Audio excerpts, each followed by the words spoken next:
What's up, Tesla family? It's Ray J back with another video. And this one I want to break down what's happening with Tesla and the markets. Just know that I am not a financial planner, so take nothing I'm saying as financial advice. So Tesla was dipping.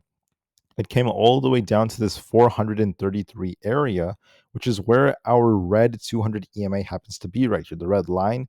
Then we bounced off this, and now we're starting to pump with the overall markets, right? SPY was also testing 662. If we lost that, it would have been a bad sign. But we actually bounced off that, and then we got back above 663.5, which is the level that I wanted to see us break. And then we pushed to 665 plus. The QQQ basically dipped to about 596. If we lost that, it could have turned a lot lower, but we actually bounced very nicely off that. Now we're trying to get back up to 600.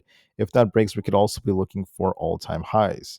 So when you zoom out, now the market is kind of shifting directions and we're looking a little bit more bullish. Tesla has a slanted inverse head and shoulders like pattern that could lead to once again another breakout. One thing that's worth mentioning is that the Senate of the US is planning to bring up a House passed bill to keep the government funded for another vote at some point on Tuesday, but there's no signs that every party is supporting it yet. So we're going to see if there's going to be a government shutdown. Is it going to be avoided? What's going to happen? This might not happen until like the last minute. So we're going to see what ends up happening. But there is some hope that the shutdown could be avoided because, once again, it has a negative effect on the politicians and they might try to eventually pass something at the last second.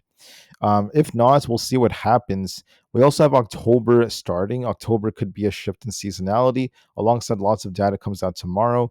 But despite all the data and the fact that October is starting, if you kind of ignore all that, the charts are now turning more bullish. We're looking more bullish now. We've shifted directions, and there's a good chance we might try to go higher.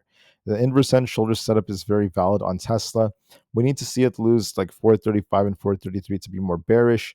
For now, we bounced off supports, and Tesla's now favoring 445. If that breaks, we could be looking for the 450s all over again. We look more bullish on Tesla, technically speaking. SPY has an inverse head and shoulders like structure on the 30 minutes time frame. We got to lose 662 to be bearish, but as long as we're above 665, we could continue to rally for new all-time highs. On the QQQ, we need to lose 596 to be more bearish. We're currently testing 600. If that breaks, we're looking for new all-time highs. We'll see if that breaks. The IWM is also trying to bounce here. We need to lose essentially 240 to dump. We have resistance at 241. If that breaks, we're looking for 242, so we'll see how it goes. ES also has an inverse head and shoulders. We're going to see how well this holds up as well. If we lose 6,700, we're looking for a dump. But as long as we're above this, the inverse head and shoulders is going to be favoring 6,750 or above. NQ also has an inverse head and shoulders. We're going to see if we end up losing 24,700 to dip. As long as we hold support, though, we could be looking for 24,950 for a potential bounce. For Bitcoin, we're looking more bullish. We're favoring 114,700 plus for more upside. For Nvda, we could be retesting 184.8 before it tries to bounce for 185. Aapl is also forming a double bottom. It could be retesting 255 if this bounces right over here. AMD is also looking more decent. We're consolidating, but I want to see us hold above 160 to be bullish. This is just consolidating, so it's not really doing much. It's trading sideways. Coinbase is now forming an inverse head and shoulders, just like this. As long as we don't end up losing essentially 333, we're favoring 340 and 344 for the gap fill. It looks more bullish now.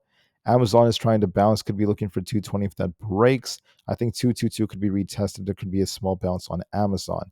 Meta is trying to bounce. I want to see us break 735. If so, we're looking for 738. Google could be looking for an attempt for 244 for more upside. And then Microsoft is also going to be favoring 518 plus for more upside. The VIX is rejecting here. Is the VIX about to dump back down to fill this gap over here in the 15s? It's possible, and that could be a sign the market's going to try to go higher. So we'll see how it goes. But for now, keep in mind the market has upside potential, and that could once again be bullish.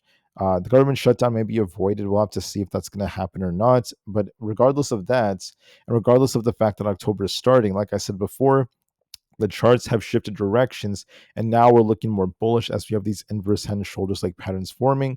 And we could see Tesla try to break out higher tomorrow alongside the markets if technicals pan out.